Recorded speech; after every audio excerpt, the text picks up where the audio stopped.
உங்கள் சத்யாவின் full moon sale up to 70% தள்ளுபடி. ஏசி விலை 2ஆம் தேதி முதல் 15% வரை உயர்கின்றது. இப்போது ஏசி வாங்கி பணத்தை சேமியுங்கள். கடந்த தேர்தலின் போது 505 வாக்குறுதிகளை அளித்த திமுக அவற்றில் 66 வாக்குறுதிகளை மட்டுமே நிறைவேற்றியது. இப்போது திமுக தேர்தல் அறிக்கையில் இடம்பெற்றுள்ள வாக்குறுதிகளில் 63 முந்தைய தேர்தல் அறிக்கையில் இடம்பெற்றவைதான். அவற்றுக்கு வேறு பெயர்களை சூட்டி புதிய வாக்குறுதி மாதிரி காட்டுறாங்க. கிட்டத்தட்ட ஒரு போலி யார் சொல்றது? அன்புமணி ராமதாஸ் சொன்ன அவரு அதுல காமெடியன் ஏதோ எழுதியிருக்கு பாரு. உங்களை தான் சொல்றாங்க. காமெடி. அன்புமணி ராமதாஸுக்கு ஒரு அன்பான சவால் விடுறேன். பாவம் உங்க அப்பா ரொம்ப கஷ்டப்படுறாரு.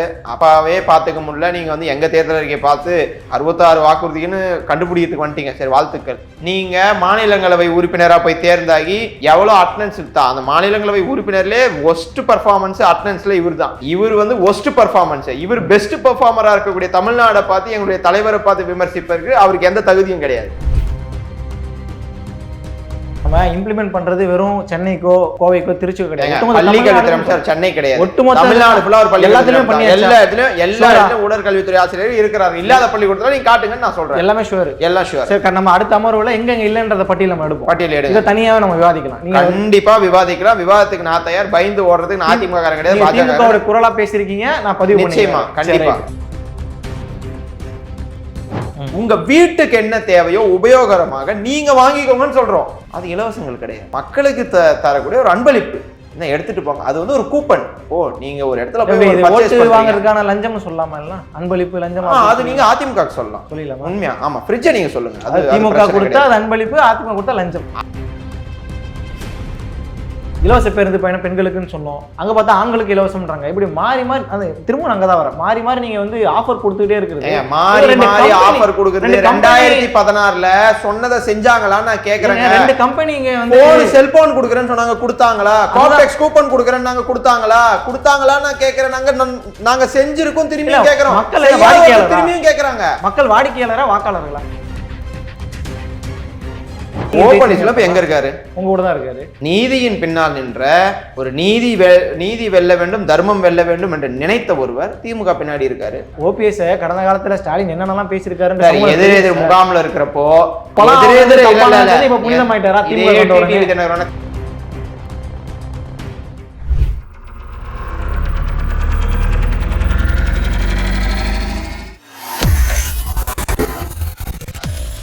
வேலை வேண்டுமா? ப்ளூ ஓஷன் இருக்கிறது. 10th 12th டிப்ளமோ டிகிரி படித்தவர்களுக்கு உணவு, தங்குமிடம், இஎஸ்ஐ, பிஎஃப் இன்சூரன்ஸ் உள்ளிட்ட சலுகைகளுடன் அனுபவத்திற்கேற்ற நல்ல சம்பளம் 15,000 முதல் 30,000 வரை. பெண்களுக்கு முன்னுரிமை. 2,000க்கும் மேற்பட்ட வேலை வாய்ப்புகள் உள்ளன. இப்போதே தொடர்பு கொள்ளுங்கள். Blue ocean.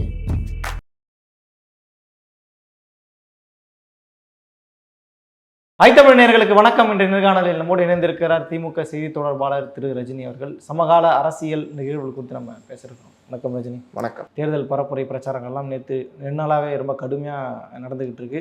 அனல் பறக்கிறது தேர்தல் காலம்னே நம்ம சொல்லலாம். மாற்றி 2 கட்சிகளுமே வாக்குறுதிகளை அள்ளி வீசிக்கிட்டு இருக்கீங்க. கிட்டத்தட்ட அந்த வாக்குறுதிகளுடைய அந்த தொகையை எடுத்துக்கிட்டாலே இன்னைக்கு தேதிக்கு நமக்கு இருக்கிற அந்த கடன் சுமையை தாண்டி 62,000 கோடி திமுகவுக்கும் 65,000 கோடி அதிமுகவுக்கும் வருன்ற மாதிரியெல்லாம் புள்ளி விவரங்கள் பேசிக்கிட்டு இருக்காங்க. எந்த அடிப்படையில் இவ்வளோ வாக்குறுதிகளை வாரி இறக்கிறீங்க? 525 திமுக, 297 அதிமுகன்னு இப்படி வாரி இறக்க வேண்டிய தேவை என்ன வந்துச்சு? எப்படி சமாளிப்பீங்கன்ற கேள்விலாம் இருக்குது. நான் அதுலேருந்து ஆரம்பிக்கிறேன். எல்லா கட்சியும் வாக்குறுதியை கொடுக்கலாம். கடந்த தேர்தல்களில் 2011 to 16, 16 to 21 அதிமுக கொடுத்த வாக்குறுதிகள் 500க்கும் மேற்பட்ட வாக்குறுதிகள். அதை நிறைவேற்றியது 298 தான். எக்ஸாக்டாக சொல்லணும்னா 298. அதில் பாதிக்கும் குறைவாக வாக்குறுதிகளை நிறைவேற்றிவிட்டு நாங்கள் எல்லாத்தையும் நிறைவேற்றி விட்டோம் என்று தம்பட்டம் அடித்துக் கொள்பவர்கள் திமுகவை சார்ந்தவர்கள் அல்ல. 505 வாக்குறுதிகள் கொடுத்தும் 404 நிறைவேற்றப்பட்டிருக்கிறது. ஒரு 38 நிலுவையில் இருக்கிறது. நிதி பற்றாக்குறை காரணமாக இன்னும் 64 இது வாக்குறுதிகள் வந்து இது ஒன்றிய அரசின் ஒப்புதலுக்காக நிலுவையில் வைக்கப்பட்டிருக்கிறது. இதுதான் ஃபேக்ட். சரி. ஸோ 505ல் 404 என்பது ஒரு பிரம்மாண்டம். சொல்வதை செய்திருக்கிறீர்கள், சொல்லாததை என்னென்னலாம் செய்திருக்கிறீர்கள் என்றால் புதுமை பெண் திட்டம், தமிழ் புதல்வன் திட்டம், மக்களை தேடி மருத்துவம் திட்டம், இன்னுயிர் காப்போம் நம்மை காக்கும் 48 திட்டம், இதெல்லாம் நாங்கள் சொல்லலை. ஆனால் செஞ்சு காமிச்சிருக்கோம். வாக்களிக்காதவர்களுக்கும் செஞ்சிருக்கிறோம், வாக்களிச்சவங்களுக்கும் செஞ்சிருக்கிறோம், எதிர்த்தவர்களுக்கும் செஞ்சிருக்கிறோம், ஆதரவு தந்தவங்களுக்கும் செஞ்சிருக்கிறோம், உழைத்தவர்களுக்கும் செய்திருக்கிறோம், உழைக்காதவர்களுக்கும் செய்திருக்கிறோம். எதிரணியிலே இருக்கிற அதிமுக பிரமுகருடைய மனைவியும் இன்றைக்கு 1000 ரூபாய் பெற்றுக் கொண்டிருக்கிறார்கள், நகர பேருந்திலே பயணம் செய்து கொண்டிருக்கிறார்கள், மக்களை தேடி மருத்துவத்திலே மக்களை தேடி மருத்துவத்தால் பயனடைந்து கொண்டிருக்கிறார்கள். எல்லா திட்டமும் எல்லாருக்கும் போயிருக்குது. இதுதான் எல்லாருக்கும் எல்லாம். எதிர்க்கட்சிகள் வைக்கிற குற்றச்சாட்டை நான் சொல்லிடுறேன். கடந்த தேர்தலின் போது 505 வாக்குறுதிகளை அளித்த திமுக அவற்றில் 66 வாக்குறுதிகளை மட்டுமே நிறைவேற்றியது. இப்போது திமுக தேர்தல் அறிக்கையில் இடம்பெற்றுள்ள வாக்குறுதிகளில் 63 முந்தைய தேர்தல் அறிக்கையில் இடம்பெற்றவைதான். அவற்றுக்கு வேறு பெயர்களை சூட்டி புதிய வாக்குறுதி மாதிரி காட்டுறாங்க. கிட்டத்தட்ட ஒரு போலி. யார் சொல்றது? உங்க எதிர்க்கட்சியில் என்டிஏ கூட்டணியில் இருக்கக்கூடிய அன்புமணி,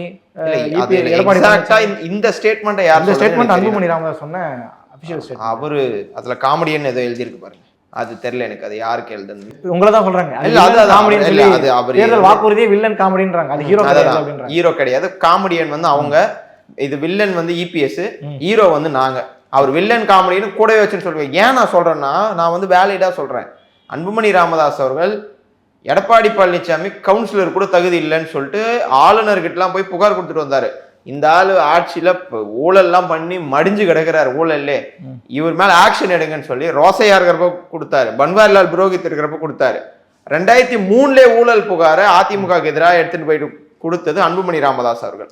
அப்போ யாரு வில்லன் யாரு காமெடி? காமெடியனுக்கும் வில்லனுக்கும் சண்டை வந்து 2 பேரும் ஒண்ணு சேர்ந்துக்கிறாங்க ஹீரோவை எதிர்க்கிறதுக்கு. இல்ல நான் சொல்லி முடிச்சேன். இல்ல ஏங்க சப்ஜெக்ட் தான் நான் பேசுறேங்க. நீங்க கேள்வி கேட்டீங்க, நீங்க ஹீரோ வில்லன் சொல்லிட்டீங்க. ஹீரோ நாங்க, வில்லன் காமி அவங்க. இது 2 பேருக்கு தான் ஃபைட். அவர் என்ன சொல்றாரு, 66 வாக்கு கிளைமேக்ஸ்ல ஜெயிக்க போறது ஹீரோ தான். சரி, 66 வாக்குறுதி மட்டும் தான் திமுக செயல்படுத்தி இருக்குன்றதான குற்றச்சாட்டு. அன்புமணி ராமதாஸுக்கு ஒரு அன்பான சவால் விடுறேன். பாவம் உங்க அப்பா ரொம்ப கஷ்டப்படுறாரு, அப்பாவே பாத்துக்க முடியல, நீங்க வந்து எங்க தேர்தல் அறிக்கையை பார்த்து 66 வாக்குறுதின்னு கண்டுபிடிக்கிறதுக்கு வந்துட்டீங்க. சரி, வாழ்த்துக்கள் உங்களுக்கு. இதே 66 வாக்குறுதிகள் எவை செயல்படுத்தப்பட்டிருக்குன்னு சொல்லுங்க. எது செயல்படுத்தவே இல்லைன்னு நீங்க ஒரு லிஸ்டோட வாங்க. நான் ஒரு லிஸ்டோட வரேன். நீங்க மாநிலங்களவை உறுப்பினரா போய் தேர்ந்தாகி எவ்வளவு அட்டனன்ஸ் தான், அந்த மாநிலங்களவை உறுப்பினர்லே ஒஸ்ட் பர்ஃபார்மன்ஸ் அட்டனன்ஸ்ல இவர் தான். இவர் வந்து ஒஸ்ட் பர்ஃபார்மன்ஸ், இவர் பெஸ்ட் பர்ஃபார்மரா இருக்கக்கூடிய தமிழ்நாடை பார்த்து எங்களுடைய தலைவரை பார்த்து விமர்சிப்பதற்கு அவருக்கு எந்த தகுதியும் கிடையாது. இல்ல எது செயல்படுத்தலன்னு சொல்லி கேட்டோம் இல்லையா? இன்னைக்கு பிரேக் பண்ணிருக்க நியூஸை பார்த்துருப்பீங்கன்னு நினைக்கிறேன். அதாவது திமுக மறந்து போன பள்ளிக்கல்வித்துறை வாக்குறுதிகள்னு சொல்லி அதுல கிட்டத்தட்ட ஒரு 15 வாக்குறுதிகள் மேல பள்ளிக்கல்வித்துறை சார்ந்த வாக்குறுதிகள். நடுநிலை பள்ளிகளில் படிக்கிற மாணவர்களுக்கு 5 பாடத்திலையும் வந்து பட்டதாரி ஆசிரியர்களை பணியிடம் செய்வோம்னு சொன்னது. அனைத்து பள்ளிகளிலும் உடற்கல்வி பிடி மாஸ்டரை போடுன்னு சொன்னது. வரலாறு, வணிகவியல் போன்ற பாடப்பிரிவுகளை அரசு மேல்நிலைப் பணியில் 3ஆம் பாடப்பிரிவு உருவாக்கப்படும் சொல்லி ஒரு பெரிய லிஸ்டே இருக்கு. இதெல்லாம் கடந்த 2021 திமுக கொடுத்த வாக்குறுதி. ஆனால் உடற்கல்வி ஆசிரியர் இல்லாத பள்ளிக்கூடங்களை இன்னைக்கு பார்க்க முடியாது சார். இதெல்லாம் சும்மா வெற்று விளம்பரத்துக்காக நீங்கன்னா என்ன, அதாவது என்ன பத்திரிக்கை அது? தினமலர். சூப்பர், கரெக்டா தான் எடுத்து வச்சிருக்கீங்க, பரவாயில்ல. அதனால விமர்சிக்கக்கூடியவர்கள் விமர்சித்துக் கொண்டிருப்பார்கள். செயல்பாட்டில் அதாவது இருக்கிற பாடத்திட்டங்கள்ல பிடி பீரியடை யாரும் திருடக்கூடாதுன்னு சொல்லிட்டு அன்பில் மகேஷ் அவர்களே ஸ்டேஜ் எல்லாம் பேசியிருக்காரு. உடற்கல்வி ஆசிரியர் என்பவர் அந்த உடற்கல்வி குறித்து பாடம் எடுக்க செய்வார். அவர் வந்து உடற்கல்வி வந்து பிராக்டிகலா சொல்லி கொடுப்பாரு. எப்படிலாம் நம்ம இம்ப்ளிமெண்ட் பண்றது வெறும் சென்னைக்கோ கோவைக்கோ திருச்சிக்கோ கிடையாது. பள்ளிக்கல்வி சென்னை கிடையாது, தமிழ்நாடு ஃபுல்லா ஒரு பள்ளி.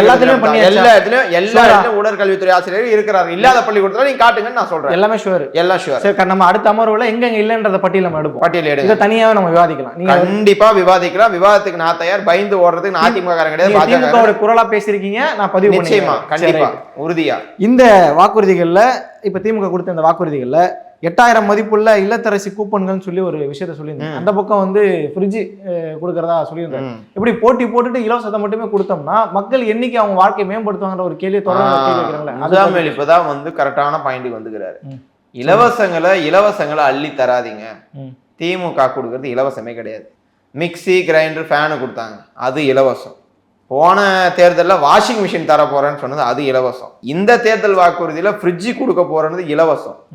நாங்க கூப்பன் கொடுக்குறோம். நீங்க அதை எடுத்துட்டு போயிட்டு நீங்க இதை ரீடீம் பண்ணிக்கலாம். உங்களுக்கு என்ன தேவையோ தட் இஸ் யுவர் சாய்ஸ். நீங்க இதுதான் வாங்கணும்னு சொல்லிட்டு கட்டாயப்படுத்துறதுல உங்க வீட்டுக்கு என்ன தேவையோ உபயோகரமாக நீங்க வாங்கிக்கோங்கன்னு சொல்றோம். அது இலவசங்கள் கிடையாது, மக்களுக்கு தரக்கூடிய ஒரு அன்பளிப்பு. என்ன எடுத்துட்டு போங்க. அது வந்து ஒரு கூப்பன். ஓ நீங்க ஒரு இடத்துல எப்படி போய் இது purchase ஓட்டு பண்றீங்க. வாங்குறதுக்கான லஞ்சம்னு சொல்லலாமா? இல்ல அன்பளிப்பு லஞ்சம் அது நீங்க அதிமுகக்கு சொல்லலாம். சொல்லிடலாமா? உண்மையா? ஆமா, ஃப்ரிட்ஜை நீங்க சொல்லுங்க. அது திமுக பிரச்சனை கொடுத்தா கிடையாது. அது அன்பளிப்பு, அதிமுக கொடுத்தா லஞ்சம். அதிமுக ஃப்ரிட்ஜ் எவனோ யாரோ ஒருத்தர் டெண்டர் எடுத்து அந்த ஃப்ரிட்ஜ் தயார் பண்ற கம்பெனிக்கு ஏதோ ஒரு வருமானம் கிடைக்கக்கூடிய அளவுக்கு யோசிக்கிற எடப்பாடி பழனிசாமிக்கு நிகராக நாங்க கூப்பன் கொடுக்கிறோம், உங்களுக்கு தேவையானவற்றை நீங்களே வாங்கிக்கோன்னு சொல்ற எங்கள் திமுக அரசின் வாக்குறுதி தான் சிறந்தது. நீங்க வாஷிங் மிஷினையும் ஃப்ரிட்ஜையும் ஒரு இடத்துல வச்சுட்டு நீங்க எதனால வாங்கிக்கோங்க, இது வந்து உங்களுக்கு தேவையானது எதனால வாங்கிக்கோங்கன்னு நாங்க சொல்றோம். இதே அணியும் ஒப்பிடவே முடியாது. ஏன்னா நீங்க அதிமுக அதிமுக தேர்தலுக்கு காப்பி பேஸ்ட் தேர்தல் அறிக்கை, திமுக தேர்தலுக்கு ஒன்னும் ஒரே ஒருத்தர் உட்கார்ந்து எழுதி வெளியிட்டது கிடையாது. தமிழ்நாடு ஃபுல்லா சுற்றுப்பயணம் போய் எழுதப்பட்ட ஒரு வாக்குறுதிகள் எங்களுடைய வாக்குறுதிகள். அது நீங்களோ நானோ சொன்ன விஷயங்கள் அதுல வந்திருக்கும். அதாவது பாமர மக்களும் போயிட்டு வாக்குறுதிகள் எதெல்லாம் வரணும்னு சொல்லிட்டு மக்கள் சொன்னதுதான் அங்க வந்து வாக்குறுதியா வந்திருக்கே தவிர்த்து ஏதோ நாங்களாக உருவாக்கியது கிடையாது. மக்கள் சொல்லியிருக்காங்க, மக்களுக்கு தேவையானதை நாங்க வந்து கொடுக்குறோம். பாருங்களேன், மாறி மாறி நீங்க ஒரு கூப்பன் தரேன்னு சொல்றீங்க, அவங்க ரெஃப்ரிஜரேட்டர் தரேன்னு சொல்றாங்க. நீங்க அதே இல்ல நான் சொல்லிடுறேன், தேர்தல் அறிக்கை ஒப்பீட்டால தான் நம்ம பார்க்க முடியும். இலவச பேருந்து பயணம் பெண்களுக்குன்னு சொன்னோம், அங்க பார்த்தா ஆண்களுக்கு இலவசம்ன்றாங்க. இப்படி மாறி மாறி அது திரும்ப அங்கதான் வர மாறி மாறி நீங்க வந்து ஆஃபர் கொடுத்துக்கிட்டே இருக்கிறது. மாறி மாறி ஆஃபர் கொடுக்குறது 2016ல சொன்னதை செஞ்சாங்களான்னு நான் கேக்குறேன். ரெண்டு கம்பெனிங்க வந்து செல்போன் கொடுக்குறேன்னு சொன்னாங்க, கொடுத்தாங்களா? கார்டெக்ஸ் கூப்பன் கொடுக்குறேன்னு நாங்க கொடுத்தாங்களான்னு நான் கேக்குறேன். நாங்க செஞ்சிருக்கோம், திரும்பியும் கேக்குறோம். மக்கள் வாடிக்கையாளர் திரும்பியும் கேக்குறாங்க. மக்கள் வாடிக்கையாளரா வாக்காளர்களா? நம்ம எப்படி பார்க்கறோம்? 2016ல அதிமுக கொடுத்த வாக்குறுதிகள் செஞ்சதா? ஸ்கூட்டி கொடுக்குறோம் நாங்க தந்தாங்களா? செல்போன் கொடுக்குறோம் நாங்க தந்தாங்களா? நாங்க செஞ்சிருக்கோம் சொல்ற 1000 ரூபாய் கொடுக்குறோம்னு கொடுத்துருக்கோம். நம்ம லேப்டாப் எப்ப கொடுக்குறோம்னு சொன்னா எப்ப கொடுத்துருக்கோம்? அந்த லேப்டாப்பை நிறுத்தம் யாரு? எப்ப கொடுக்குறோம்? லேப்டாப் நிறுத்தம் யாரு? லேப்டாப்பை நிறுத்தம் யாரு? ஏன் நீ நம்ம ஏன் செய்யல? 4 வருஷமா செய்யல. லேப்டாப்பை நிறுத்தம் யாரு? அவங்க தான் நிறுத்தினாங்க. 4 வருஷமா ஏன் செய்யல? நிறுத்தியவர்கள் நிறுத்தியதற்கான காரணமாக சொன்னது கொரோனா வந்துருச்சு, கொரோனால எங்களால கொடுக்க முடியல.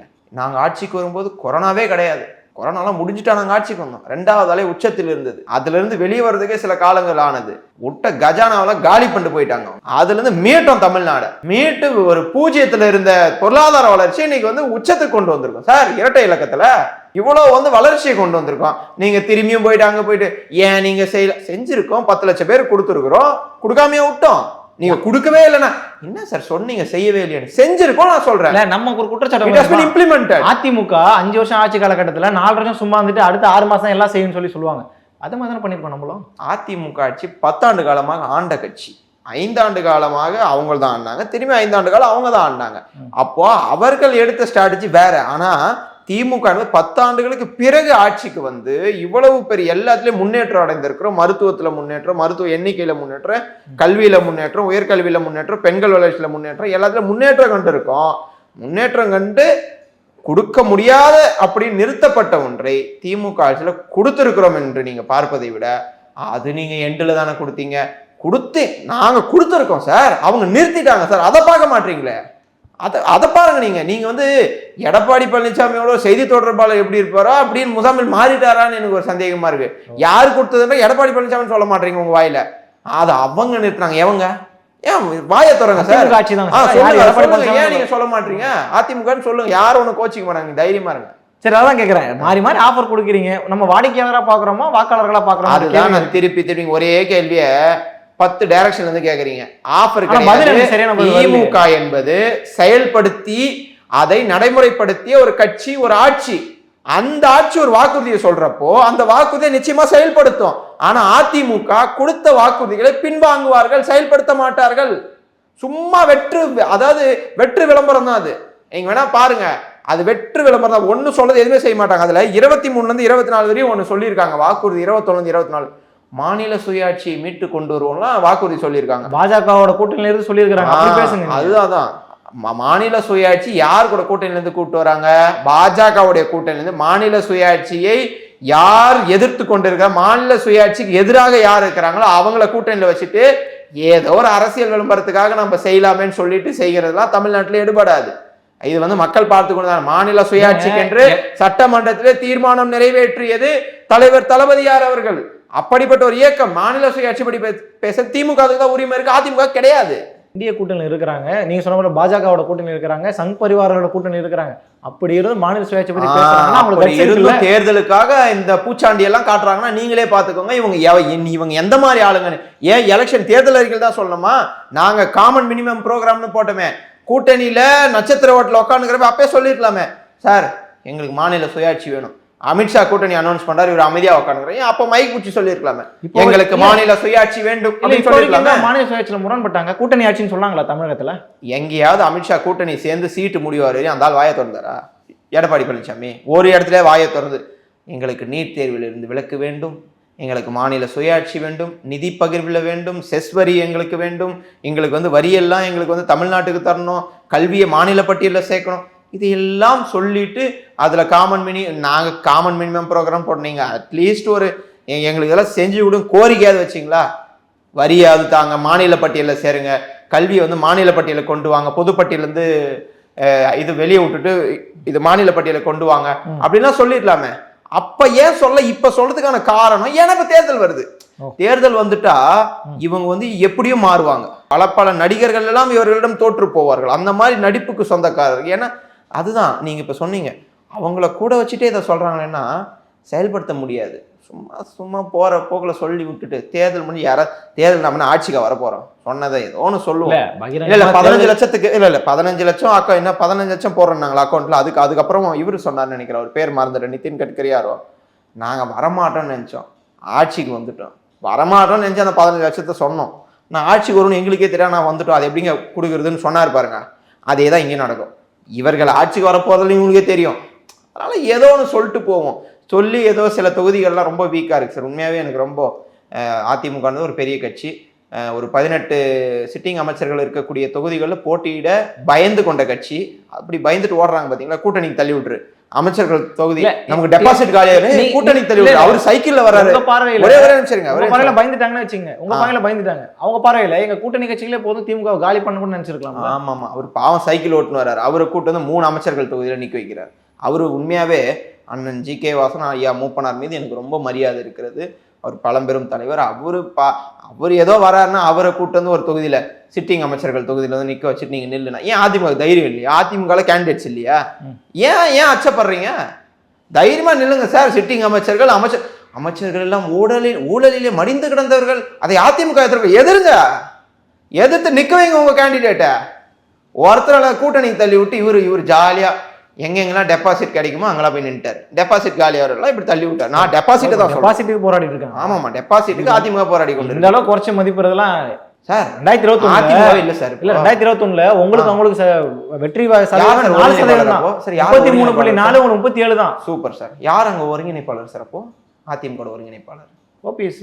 அவரு எங்க சார் இருக்காரு? இல்ல சார், நான் கேட்டது ஒருங்கிணைப்பாளர் தான். ஒருங்கிணைப்பாளர் அப்ப யாரு? ஓ பன்னீர்செல்வம். உங்க கூட இருந்தா நீங்க ஓ பன்னீர்செல்வம் எங்க இருக்காரு? உங்க கூட தான் இருக்காரு. நீதியின் பின்னால் நின்ற ஒரு நீதி வெல்ல வேண்டும், தர்மம் வெல்ல வேண்டும் என்று நினைத்த ஒருவர் திமுக பின்னாடி இருக்காரு. உங்க கூடாரங்காலி அண்ணன் வைத்தியர் எங்க இருக்காரு, மனோஜ் பாண்டியன் எங்க இருக்காரு, எல்லாரும் எங்க இருக்காங்க. ஓபிஎஸ் கடந்த காலத்துல ஸ்டாலின் என்னென்னலாம் பேசியிருக்காரு, எதிரெதிர் முகாம்ல இருக்கிறப்போ டிடிவி தினகரன் விமர்சிச்ச மாதிரி யாரும் விமர்சிக்க மாட்டாங்க. 4வது இடத்திற்கு கூட தகுதி இல்லாத நபர் எடப்பாடி பழனிசாமியோட நான் கூட்டணி வைக்கிறது தூக்கு மாட்டிக்குது சமம்னாரு. நீங்க போய் இதே கேள்வி அவங்ககிட்ட கேட்பீங்களா? சார் நீங்க தூக்கு மாட்டிக்கிற நீங்க என்ன சார் பண்ண போறீங்கன்னு, இதெல்லாம் கேள்வி கலக்கா.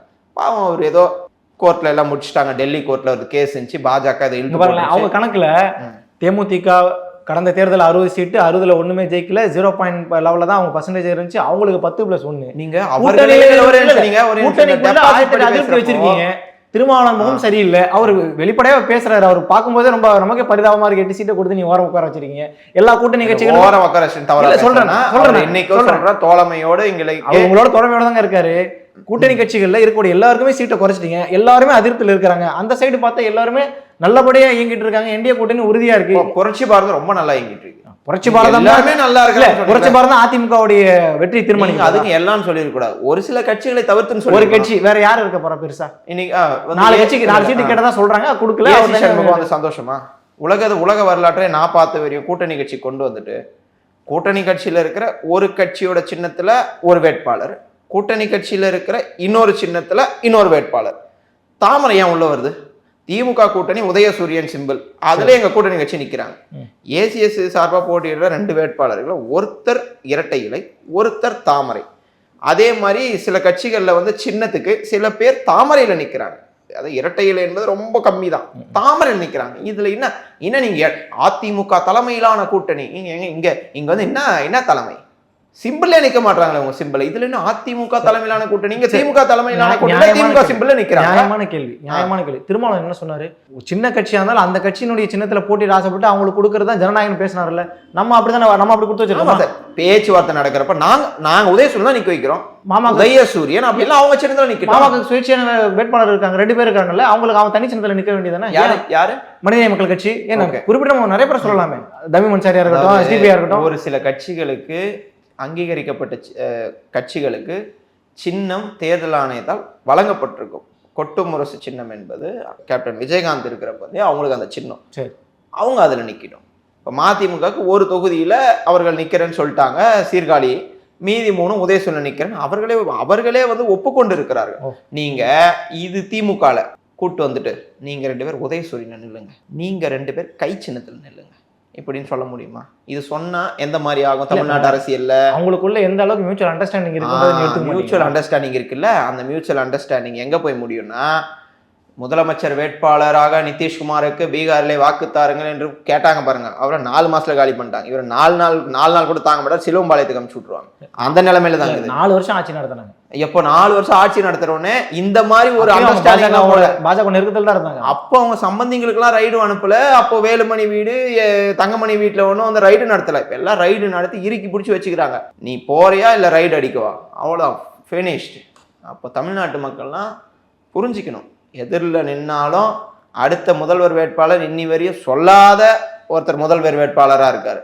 இந்த சைடு இவர் தான் எங்கள் முகம், இவர் தான் எங்கள் பிராண்ட், இவர் என்ன சொல்றாலும் நாங்கள் கேட்டுப்போம் அப்படின்னு செயல்படுகிற ஒரு மாபெரும் ஒரு கூட்டணி அமைத்து ஒரு மாபெரும் ஒரு இயக்கத்தின் தலைவராக இருக்கிற முத்துவேல் கருணாநிதி ஸ்டாலின் மீண்டும் முதல்வராக வேண்டும் என்பதுதான் தமிழ்நாட்டு மக்களுடைய ஒரே கனவாக இருக்கிறது, ஒரே லட்சியமாக இருக்கிறது, ஒரே நோக்கமாக இருக்கிறது. சரி, இப்போ தேர்தல் வாக்குறுதி அடிப்படையில் பார்க்கும்போது திமுகவோட கை தான் வாங்கியிருக்குன்னு. ஆமா, நான் எப்பவுமே கலைஞர் காலத்திலிருந்து தேர்தல் அறிக்கைன்னா, தேர்தல் அறிக்கை என்பது தேர்தல் களத்திலே கதாநாயகன் அதுதான் பேசும். நாங்கள் சொல்ற வாக்கு, ஏன்னா நாங்கள் சொன்னதை செய்வோம், சொல்லாததையும் செய்வோம்.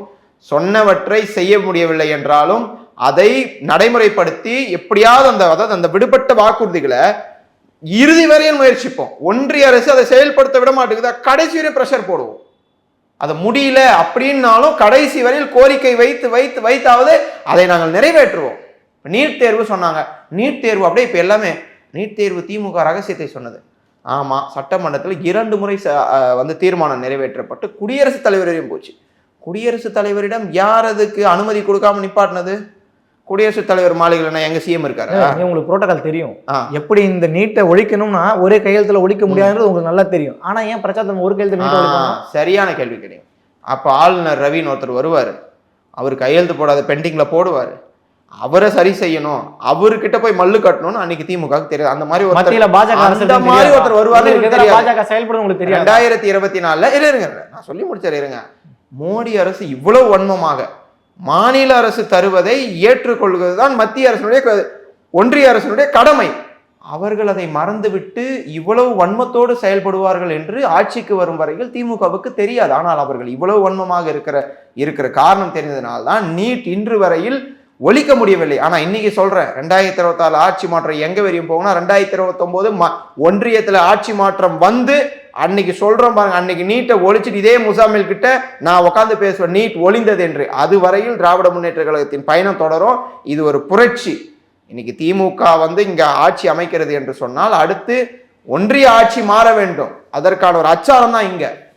இது வந்து இதோட முடிகிற காரியம் கிடையாது. இன்னைக்கும் சொல்றோம், எடப்பாடி பழனிசாமி மாதிரி அன்னைக்கு வந்து விஜயபாஸ்கர் சொன்னாரு, நீட் கண்டிப்பாக ரத்து செய்யப்படும். அரியலூரில் ஒரு மாணவி இழந்து விட்டோம், பல மாணவிகள் தற்கொலை செய்து கொண்டிருக்கிறோம், எல்லாம் கவலைப்படாதீங்க.